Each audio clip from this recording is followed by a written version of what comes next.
Blog Talk Radio.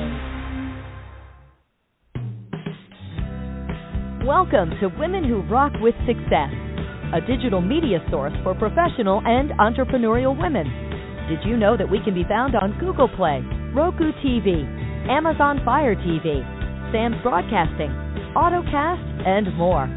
Women Who Rock with Success airs live each Tuesday at 9 a.m. Central Time, followed by our latest brand, Women Who Rock Investigate. We handpick professional women in many areas who can provide credible information in their field to build your business and lifestyle. To learn more about us, just visit our website at www.womenwhorockwithsuccess.com.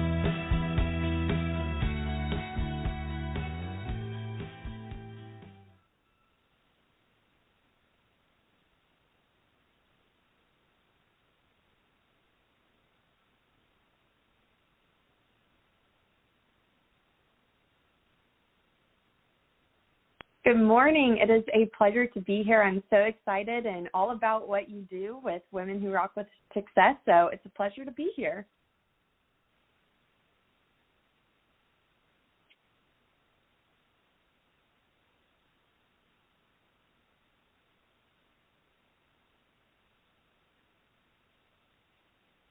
Absolutely.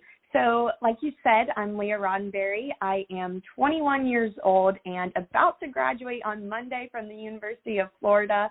So it's a crazy time right now in my life, but very excited. And then after that, I plan to pursue my Juris Doctorate and attend law school.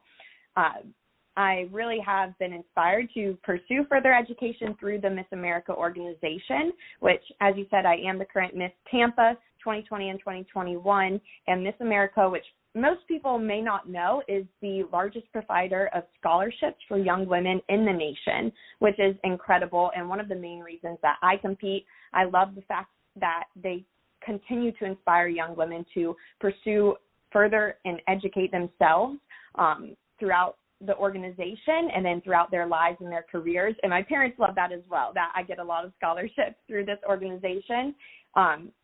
But I really started this dream of becoming Miss Tampa, Miss Florida, and then potentially Miss America when I was about 6 years old, and it's through the Princess program. So the Miss Florida organization has a Princess program where each candidate mentors younger women ages 6 through 12. And so I started when I was 6 years old watching these beautiful, intelligent, and incredibly talented young women grace the stage and be able to talk about current events and have their community service projects and their social impact initiatives. And so I was inspired as a young age, and I just grew through the program, competed as a teen, and was Miss Florida's Outstanding Teen twice, which is kind of a crazy story. Learned so much about myself and about the program, and then continued as I aged, and last year competed as Miss University of Florida, was named first runner-up to Miss Florida, and now back as Miss Tampa. So it has been an incredible journey, and I've seen so much growth within myself. There's so many benefits from this program, and I'm excited to continue through it.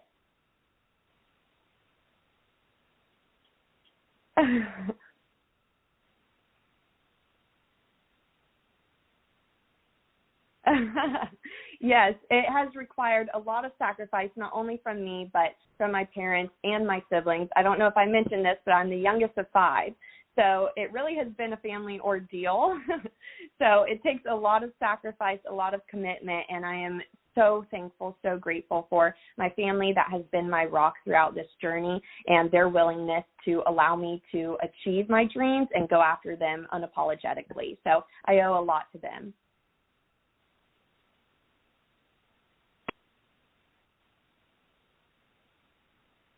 Absolutely. It is very hard to juggle sometimes, but it has required a lot of time management skills, a lot of organization skills, and just really being able to handle it all and knowing how to prioritize everything in your life. And also it's taken a lot of sacrifice on my part to sacrifice time with my friends or my downtime, my free time. You know, I have to sacrifice that in order to achieve my dreams and be able to handle it all. It is not easy, and every young woman that competes in this organization, whether she's in a full-time job or she's in school, we learn very quickly how to balance it and make it work and adjust our schedules so that we can do it all. And I think this organization has taught me so many life lessons that I will take far beyond my years Miss Tampa or potentially Miss Florida into my career and into my life. So I'm very excited for that.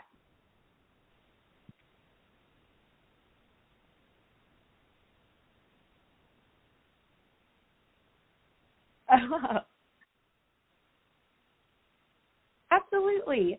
So as I mentioned earlier, each candidate in this organization has what is called a social impact initiative, essentially their platform or community service project that they are passionate about. Mine is entitled Be a LeadHer, Igniting the Spark Within, and it's all about encouraging young women to find their voices, cultivate their passions, and ultimately to believe in themselves and their potential to do great things and to start at an early age. So one of the ways that I have been involved in doing this is by writing and publishing a children's book entitled Leah Goes to Washington, which I did all throughout COVID. So when COVID hit, I decided that I still wanted to be active and I didn't want to just sit on the couch and let time pass me by. And I was going to these luncheons as Miss Tampa, and a lot of women and educators were telling me their concerns about not having enough resources available to keep either their kids or their students busy. And I thought this was the perfect time to create a resource that was free and downloadable for students to have easy access to, that not only kept them busy, so that helped the parents and the educators, but also it would be able to teach kids, and especially young women, about civics in a fun and interactive way. So the book, Leah Goes to Washington, follows the character Leah as she learns about what it means to be the president. And she learns really quickly that it's a lot of hard work and it takes a lot of engagement in your community and being an engaged citizen. So it really encourages the readers to take the cutout character of Leah with them, to go out into their communities and to be active and engaged citizens where they're completing community service tasks. And then in hopes that they will share pictures with their friends and post on social media with the hashtag Leah's LeadHers in order to form a community of young women that are engaged citizens and learning about civics at an early age, and hopefully can become the next generation of female leaders. So I'm really excited to be promoting this book and reading it and donating it to different organizations, and hopefully a lot of young women will be able to learn some takeaways and, like I said, learn about civics at an early age, because that is so critical. And then potentially as Miss Florida, I would go into a school in every county in the 67 counties across the state of Florida to be able to promote my book and to teach young women about civics at an early age. Definitely. So when I entered the University of Florida, I found there were so many opportunities to engage the young women around me. And honestly, my social impact grew out of my own lack of confidence throughout middle school and high school. And so entering college, I knew that I didn't want to play small anymore. It was time to play big, and it was time to go after my dreams and to bring other women with me along the way. So one of the ways that I did that was by founding the first chapter of Ignite National in the state of Florida at the University of Florida. So US Ignite took off in 2018, and it encourages young women to be politically active, be engaged citizens, learn about the political process, and to learn from inspirational speakers, and ultimately be in a like-minded community of young women that are ready to be engaged and civically oriented, and to go after their dreams unapologetically. So I have founded that organization in 2018, and we have just really been involved in the U.S. community, in the Gainesville community. So I'm proud to say we just started an annual scholarship called the Ignite Your Spark Scholarship, which we will raise funds every year to give back to a local girls organization called Girls Place, where we will provide funds for a young woman that demonstrates leadership potential, and to give back to organizations like that. I was able to bring in incredible guest speakers, congressional candidates, deans of colleges, and allow young women to learn from inspirational speakers, listen to their stories, and then cultivate their own passions, their own opinions about the political process, and then to pursue those head on. So I've had an incredible time leading a great group of young women at the University of Florida. But now after I graduate, I'm ready to work with them even more on a national level. So I was able to reconnect them with the Miss America organization and create a partnership there in which we can have parallel communities of young women that are pursuing their dreams.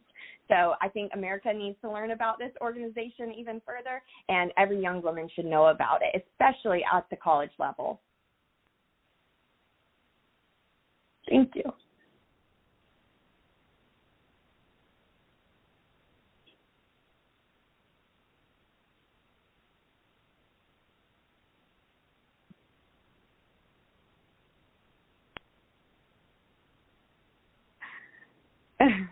Absolutely. It has been crazy, to say the least. I like to tell people my brand is busy. That's what I am. I'm known to be busy, but I wouldn't have it any other way. So it was kind of crazy with COVID. I was supposed to compete at Miss Florida last June.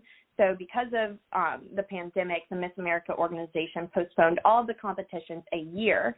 But that does make me the longest-serving Miss Tampa in the organization's history, which is something neat to come out of COVID. And I just completed my 1-year anniversary. So going on year 2 right now.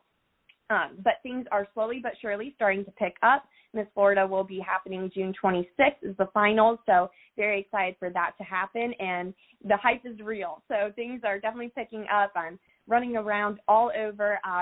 This week really has been crazy for me, so I'm in a different county every single day of the week and running on little sleep, but I have coffee, I have caffeine, I have adrenaline running through me, and I just went to a breakfast as Miss Tampa for the Crisis Center in Tampa Bay this morning, so I got up at 4 a.m., went to that, ran over here to come do this interview, and then a bunch of different things, and then, of course, full prep for Miss Florida. So that means rehearsing my talent every night. That means staying on top of current events and knowing what's happening in the world and having my opinions on that. So it is a 24/8 job is what I like to say, but it is incredible and so many life lessons that come out of it.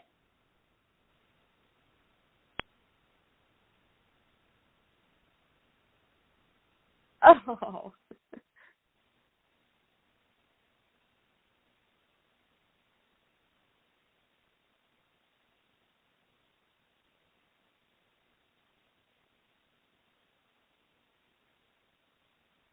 Mhm. Absolutely. So I mentioned this earlier, but I hope to pursue my Juris Doctorate after all of this is said and done, and then use that degree and my education in that to hopefully inform policy. And then I also would love to see myself in a press secretary position, something along those lines. So I think this job right now is training me very well for anything along those lines as a press secretary, and I would love to be in a position similar to that. But when it comes to what I would like to see in America nationally, I'd love to see the day where we don't have to celebrate women in positions of office, because at the end of the day, it will be normalized. And it will be something we don't say it's rare to see this, but it will be something that's usual. And we still will be celebrating women in office because it's an incredible feat and we need more women in office, but it will be normalized. And that's what I really hope to see. And I think slowly but surely we're getting there, but that's why I have my social initiative. And I'm just really encouraging the next generation of leaders to rise up and bring women along with them.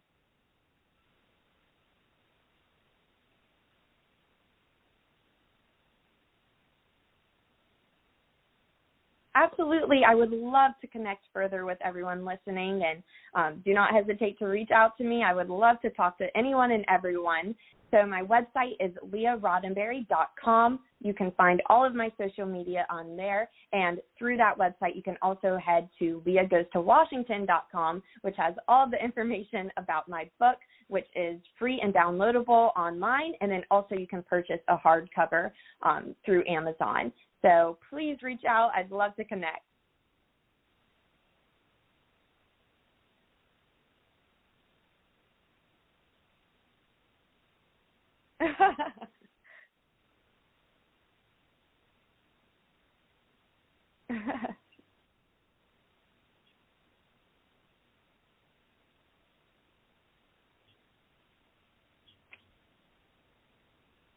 Thank you so much. It was such a pleasure. And like I said before, I love what you do and continue doing it.